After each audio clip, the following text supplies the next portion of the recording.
Hi everybody, it's the Professor, and yes, it's once again the one and only Blue Pill Professor, coming at you from the internet and talking to you about the things we really care about, namely the nature of women and what we are all going to do about it now that we have awoken from our long slumber.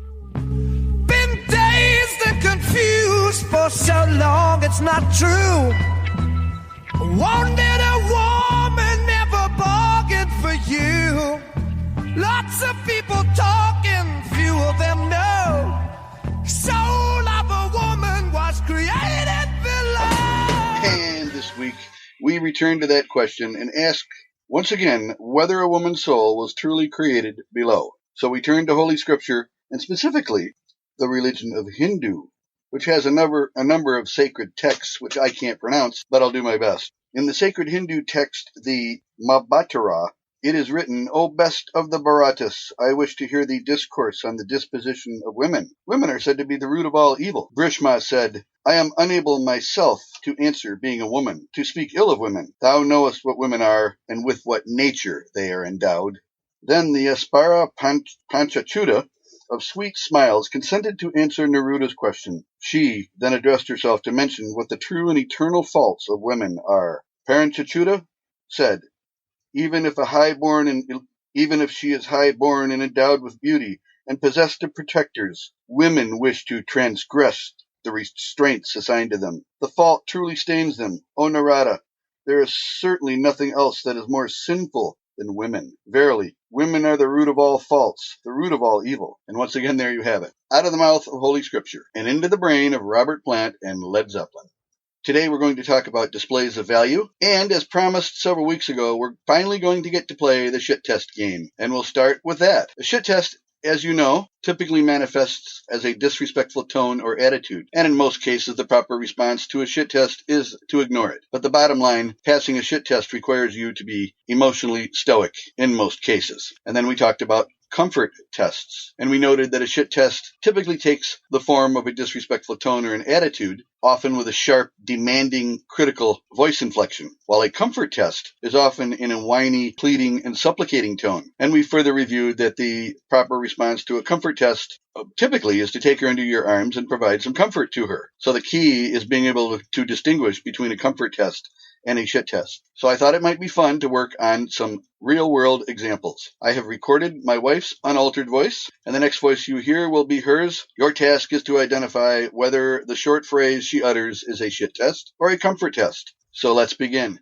Blue, go get me a pop. Now, at first blush, this would appear to be a standard compliance test, which is a form of shit test, where the woman asks you to comply with some demand of hers. And if you thought that, go to the head of the class. Indeed, this is a compliance test. And in most cases, the proper response is to agree and amplify, make fun of her, and if you want to get really risky, perhaps negotiate a particularly nasty sexual favor in return for getting said pop. But the important thing is not to take the request seriously. Now, in my particular case, this particular example has a history. This was how one of my ex-girlfriends behaved all the time, and this is my wife having what you call a little fun with the Blue Professor. She actually captures my ex-girlfriend's voice inflection quite well. In my case, if my wife does this, it's usually following some earth-shattering sex. And I have to admit that I typically fail this compliance test, because if my baby is too shook up and sore and shattered to get out of bed, I am perfectly happy to get her pop.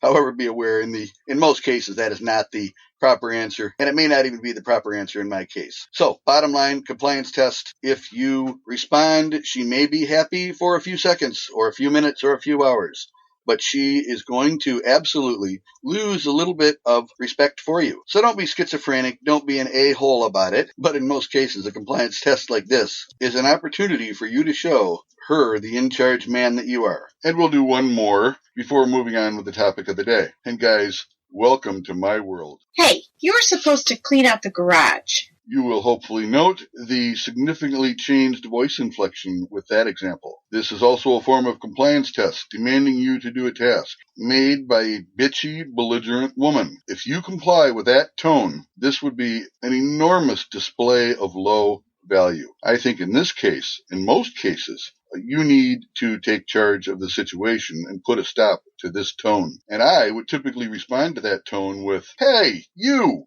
don't talk to me in that tone of voice. Try again. However, you have to be careful because there may be very well a reason for her to be bitchy and nasty and rude to you. Let's face it, guys, if you told her you were going to turn out the garage or clean out the garage and you didn't, that is a failure of leadership. That's a failure of initiative. That's just a plain failure. So remember, in this, judgment and context is everything. Try to compare the tone of this next example to the tone of the previous example, and I hope it makes it somewhat more clear. You were supposed to take out the trash this morning. We're going to get rats if you keep forgetting. Now, if you listen closely, you notice that the previous example had a pretty nasty tone to it and a demanding tone, while the tone in the next example was considerably more pleading and reasonable. And if your first officer has a point, damn it, you need to listen to her. Because even though submitting to her may be a display of low value in that moment, for the big picture, being the responsible captain who responds to the reasonable requests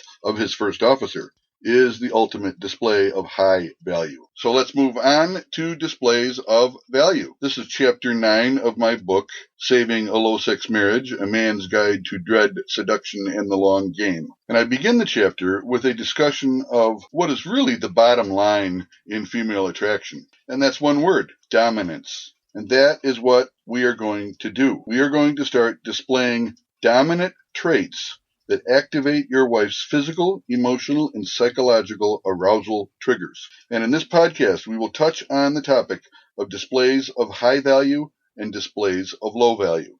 A display of high value, or a DHV, is a little boost to attraction, while a display of low value is a little drop in attraction. So I urge you to start thinking in those terms and identifying the behaviors that you display that are attractive and dominant, and the behaviors you display that are unattractive, weak, submissive, or supplicating. And I believe that is the number one way you can increase your displays of high value and decrease your displays of low value. For most of the others, a DHV or a DLV is an individual and personal thing that you really need to figure out on your own. I urge you to get out a pencil and a piece of paper. If you're driving, pull off the side of the road.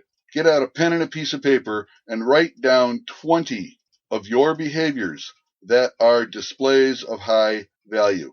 Then, on the other column, write down 20 of your behaviors that are displays of low value. And the plan is very simple. Work on increasing the amount of your behaviors that are displays of high value, and work on decreasing the amount of your behaviors that are displays of low value. And again, these are very personal, so I'll discuss my own personal list. Please keep in mind, this is not your list, and you need to figure this out in a moment, or actually more than a moment, several hours of very thoughtful reflection.